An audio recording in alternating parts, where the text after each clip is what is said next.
Oui, bonsoir à toutes et à tous. Bonsoir au peuple africain, bonsoir au peuple du Togo, du Mali, de Burkina Faso, du Niger, et je pense que du Congo, depuis la Corne éthiopienne jusqu'à l'Afrique du Sud, nous saluons tous les braves panafricains, kémites, pour ne pas dire kamites, qui se battent, hein, à corps et âme pour la renaissance du peuple africain, chers amis.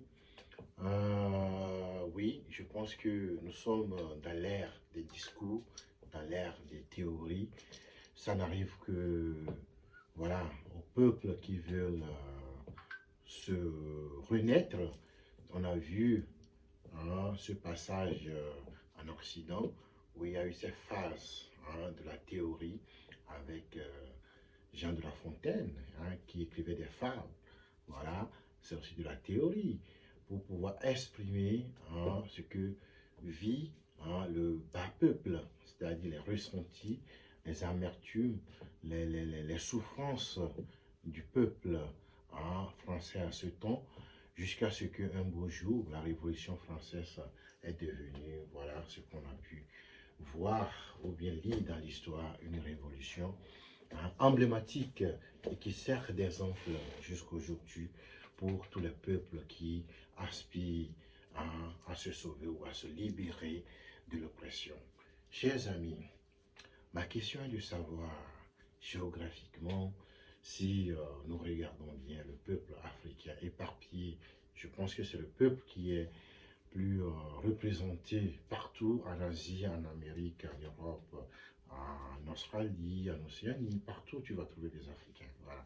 Donc c'est un peuple éparpillé et ça a une raison, hein, à travers notre passé douloureux, hein, de la traite négrière, de la colonisation et aujourd'hui du néocolonialisme qui bat son plein et qui fait en sorte que les Africains peuvent plus rester hein, ou bien peuvent plus rester, hein, sur le continent africain pour jouir, hein, de ce joyau, hein, qu'est l'Afrique, qui a été créé premièrement par l'éternel Dieu, où l'homme a pris naissance et les Africains ont vécu plusieurs révolutions va permettre à ce que l'humanité, hein, se reproduise. Voilà pourquoi aujourd'hui on ne peut pas nier que l'homme noir est la personne de l'humanité. Mais la triste réalité est que tous les peuples aujourd'hui nous ont dépassés. Ils nous ont dépassés sur quel plan, hein? L'homme étant physique, hein, hein, on a un corps physique et aussi on a un corps spirituel, hein, comme le disait Descartes dans son temps. Donc, sur le plan physique, on a vu l'évolution du homme noir et sur le plan spirituel également. Et l'homme noir avait vécu, hein, avait évolué, hein, conjointement sur le plan physique et sur le plan spirituel pour pouvoir produire ce qu'on a appelé, hein, la civilisation négro, hein, pharaonique, qui est la civilisation égyptienne, qui, à la plume de Cheikh Anta Diop, s'est dévoilée aux yeux du monde.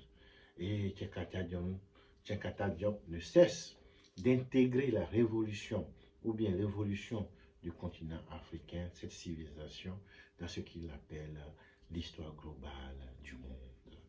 Mais dans cette histoire globale du monde aujourd'hui, le noir se sent écarté. Le noir se sent écarté parce que d'autres peuples, que ce soit les Arabes de l'Asie, que ce soit les Blancs en Occident, si on parle de l'Occident, on parle des États-Unis et les Européens, qui ont tout fait, hein, pour dérailler. Je parle bien du déraillement de l'homme noir dans l'histoire globale. Parce que une fois qu'ils ont pris la possession, je dis bien la possession de l'humanité, parce qu'ils ont développé des moyens sophistiqués sur le plan physique pour pouvoir s'imposer à tout le peuple.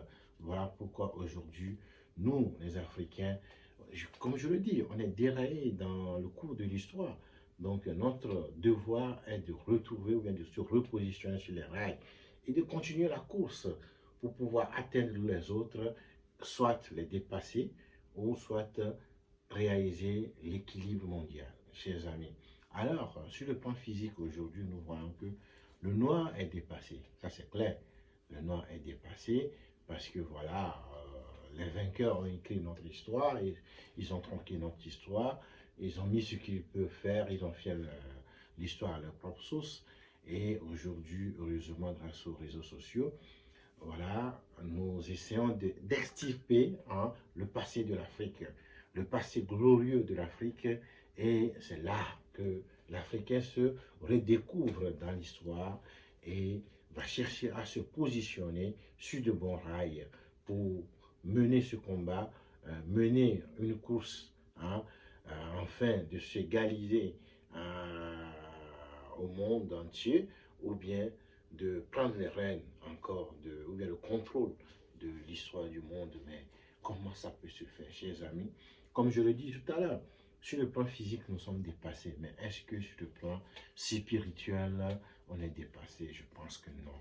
Voilà.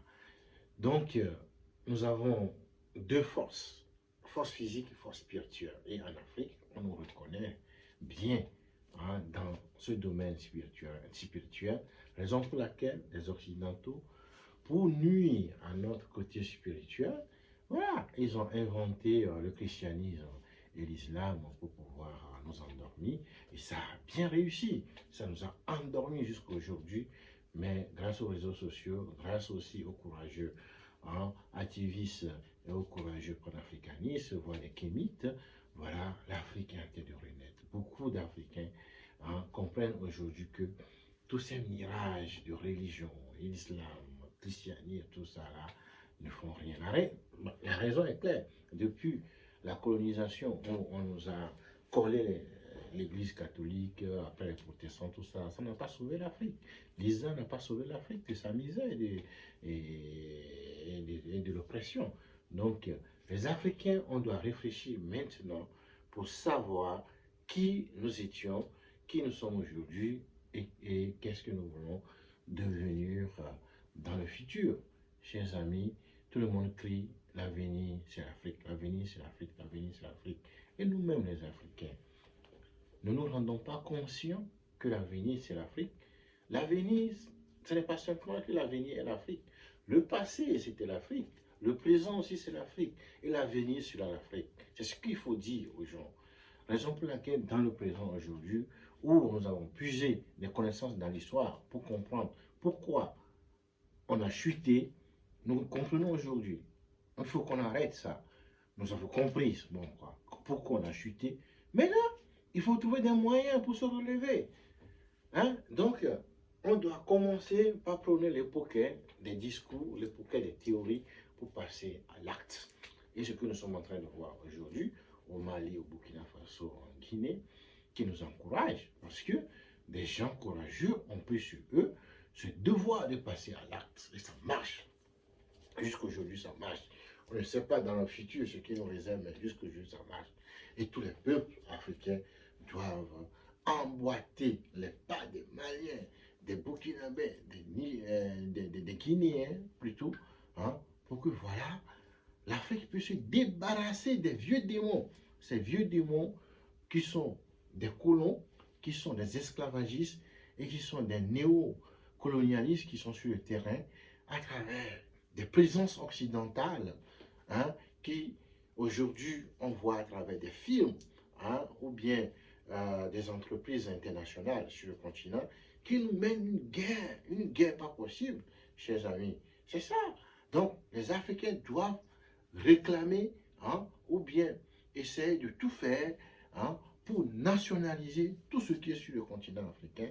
Peu importe si une entreprise internationale veut s'implanter quelque part en Afrique, ça doit être les Africains qui doivent diriger.